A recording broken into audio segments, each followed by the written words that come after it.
at gabay ng magulang ay kailangan sa mga batang manonood. Bubuhos na naman ang malalaking bituin at mga nag-iinit na intriga ngayong humahagupit na Martes. Relasyon na Dingdong Dantes at Marian Rivera, pati na rin ang kina Angel Locsin at Phil Young husband. Kine-question kung magtatagal pa nga ba? Sara Geronimo at Gerald Anderson, madalas daw na nakikitang magkasama? Totoo nga bang nagkukulong daw ang dalawa sa sasakyan? Aiko Melendez, nagsalita na sa napapabalitang relasyon na Mayor Patrick at Aramina.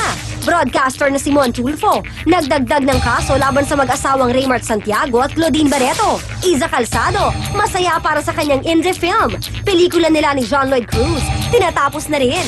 Congresswoman Lani Mercado, sobrang apektado sa pagkawala ng kanyang ina. Award-winning TV host actress na si Rufa May Quinto, tuloy-tuloy na nga ba ang pagiging kapatid? At kapatid hunk Derek Ramsey, ipinagtanggol ang megastar na si Sharon Cuneta sa mga taong patuloy na naninira sa kanya. Martes na po ng gabi ngayon mga kapatid, May 15, ito pa rin po ang inyong Juicy. At syempre sa aking buena manong handog, alam naman po nating lahat na kung saan na sumuot at pumasok yung issue sa pagitan ng mag-asawang Raymart at Claudine at si Kuya Montulfo, Yes. diba?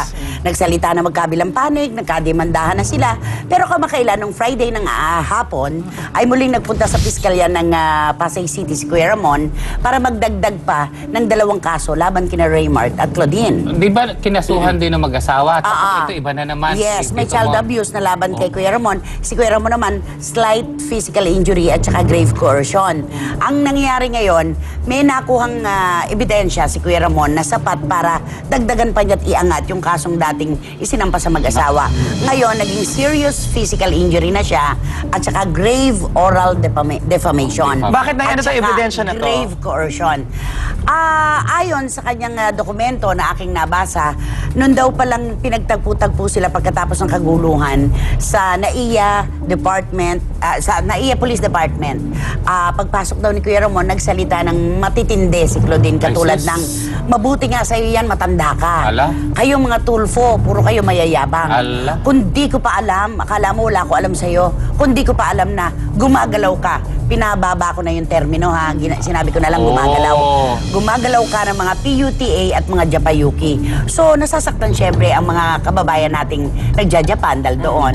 Tapos si Raymart naman daw sinabi kay Kuya Ramon at narinig ng mga lahat ng nandoon na kaya ayaw mo ibigay sa akin yung telepono, pagkakapirahan mo pa ako eh. Kayo mga media men. Oh! Ganyan kayo, pera-pera lang ang laban sa inyo at alam ng mga tao yan. So yun ang nagbunsod kay Kuya Ramon para mas patindihin pa yung kasong isinampa na laban And sa grabe, kanila. parang sa mga statements ni Mr. Raymart and ni Miss Claudine, parang mas pinapadami pa nila ang kanilang mga kaaway dahil dinami nila ang buong media. Ang dami na Siyempre, na malareact. nakatulong rin naman sa kanilang career. Malaking Kahit, tulong. talented sila, pero laking tulong ng media Pero sa kanilang kahit career. anong kaso ibigay nila o idala nila sa husgado, sa mga survey, Oo broadsheet, radyo, Oo, tabloids. Oo. nung last Sunday sa The Bus. Kanino kayo naniniwala nagsasabi ng totoo? Si Tito, yung kay Montulfo, 81%. Yung sa mag-asawa, 16% lang. Hindi, at saka ang nakakaano doon, nakakagulumihanan ni Kaka, nasaan ang kanilang mga tagahanga? Yes. At i-considerate pa natin na i-consider pa natin na si Kuya Ramon ay hard-hitting media man. Kung hindi pa, paano na? Magbigay tayo ng ibang pangalan na nabugbog at pinagtulong-tulungan. Huwag si Kuya Ramon, mas matindi pa. Di ba nakaka-alarm yun na, hello, bakit hindi lumalabas yung ating mga survey? Oh, Bakit hindi tayo lumalabas yung marami rin tayo survey? nakakausap ng mga... fans yun. Hindi naman pang fans yung... Hindi, ang ibig sabihin sana kung talaga may nagmamahal sa kanila, iaangat May sila. aangat Oo, para oo. Hindi na sila nagmamahal kung nasa tama sila. Oo, ngayon Siguro na yung malaking ano dito kasi dahil yung lumabas nga sa Yung YouTube. video.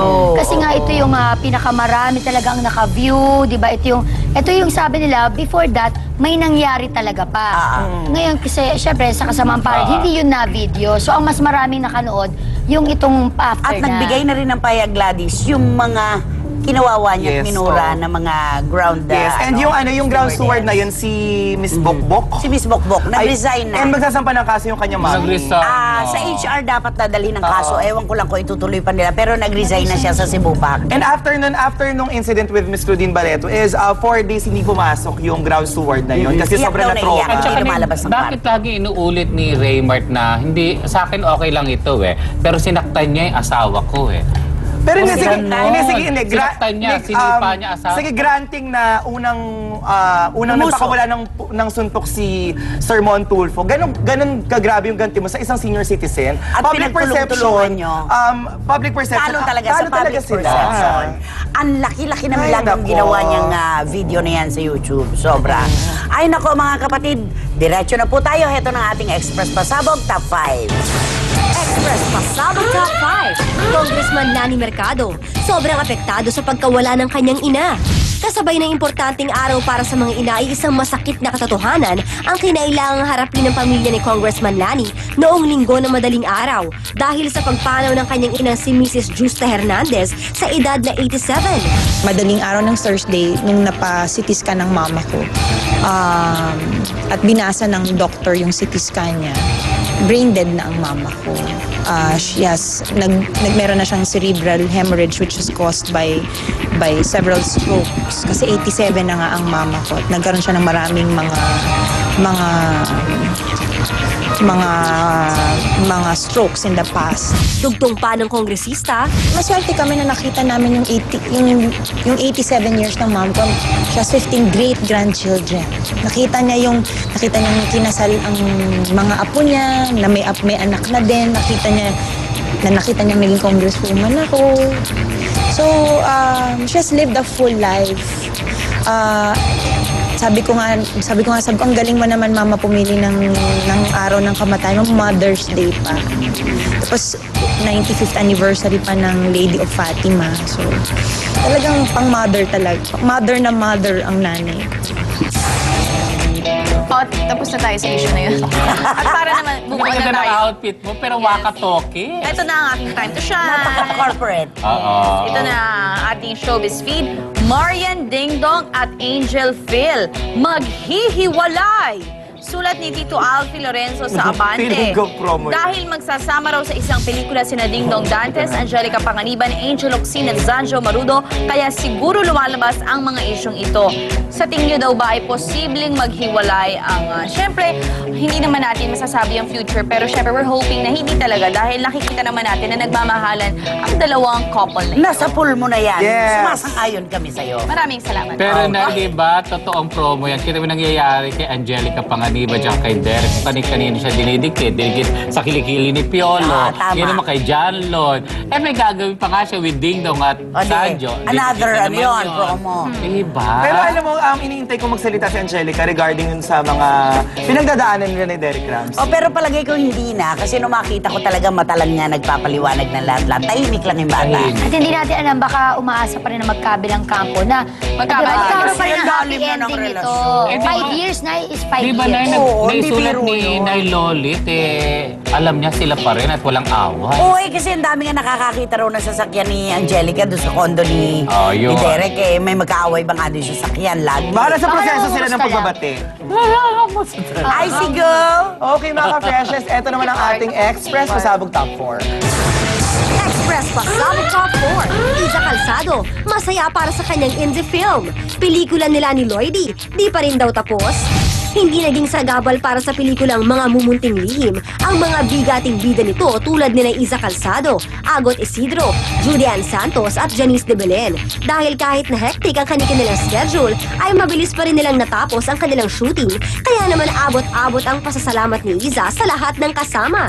Yes, tapos na ang pelikula namin nila Miss Julian Santos, Miss Janice de Belen, and Miss Agot Isidro. Of course, directed by Direk Joey Reyes. I'm so happy kasi sobrang love ko yung mga katrabaho ko. I mean, I love working with them and it's such a good opportunity for us to make films outside of our normal, kumbaga, hindi naman comfort zone, pero kumbaga what we normally do, hindi mainstream. Ang movie niyo ni John Lloyd Cruz, matatapos na rin ba? Nag-shoot na kami. Nakadalawang araw na ako doon sa film. Pero right now, I guess hindi mo na magtagpo yung schedules. Hindi ko alam. I think you'll have to ask Star Cinema. Welcome back mga ka-freshes. Ito man ating Facebook sender galing kay Evelyn Banaria. Congratulations, meron kang gift pack from Juicy. And mag-login na kayo sa aming Facebook page, ang Juicy on TV5. Log into our website, www.juicyontv5, and follow us on Twitter at Juicy on TV5. Maraming salamat kay Evelyn. Alam mo, nilalait ka ni siya lala ng tahimik at pailalim. Kaya ako, Evelyn Bargain. Ay nako, umpisa pa lamang po yan mga kapatid. Ang dami pa po natin pagsasaluhan dahil... Ito ang huling hagupit ng chikahan ng giini. Todo daw hirit sa...